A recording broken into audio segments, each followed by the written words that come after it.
Lockdown కాలంలో ప్రధానమంత్రి మోడీ గారు ఆత్మనిర్భర భారత్ ప్రకటించి 20 లక్షల కోట్ల రూపాయలను కేటాయించారు.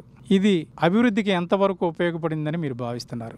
అంటే ఒకటేమైపోయిందంటే ఆత్మనిర్భర్ ప్యాకేజ్ అది నిజంగా మనకి ఒక జీవం కల్పించే ప్యాకేజ్. ఉన్న కష్టాల్లో ప్రజలకు ఉన్న కష్టాలు, ఎందుకంటే లాక్డౌన్ ఎవరు ఊహించింది కాదు, కానీ ఆయన ఒక స్ఫూర్తితోటి లాక్డౌన్ ప్రకటించిన తర్వాత ప్రజలందరి కష్టాలు చూసి ఆర్థిక వ్యవస్థ అతలాకుతలం అయిపోయి ఛిద్రం అయిపోతూ ఉంటే దానికి తగ్గట్టుగా ఒక 20 లక్షల కోట్లు ప్యాకేజ్ అనేది విడుదల చేశారు. కానీ సమస్య ఏమైందంటే 20 లక్షల కోట్లు అనగానే ప్రతి ఒక్కరికి ఏమైంటుందంటే 2000 నా వాటా నాకు వచ్చేయాలనే ఒక మనస్తత్వం ప్రజల్లో లేదు. కానీ రాజకీయ పార్టీలు, ప్రత్యర్థి పార్టీలు అలవాటు చేసేసినాయి. 20 లక్షల కోట్లు నీకు వచ్చిన డబ్బులు అని అంటారు.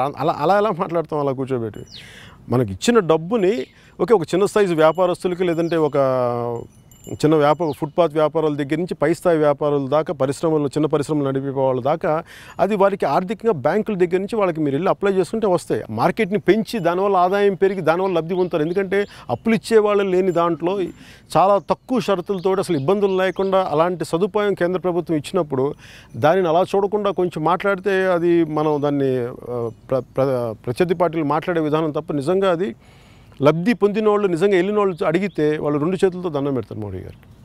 దాన్ని అలా చూడాలి దాన్ని.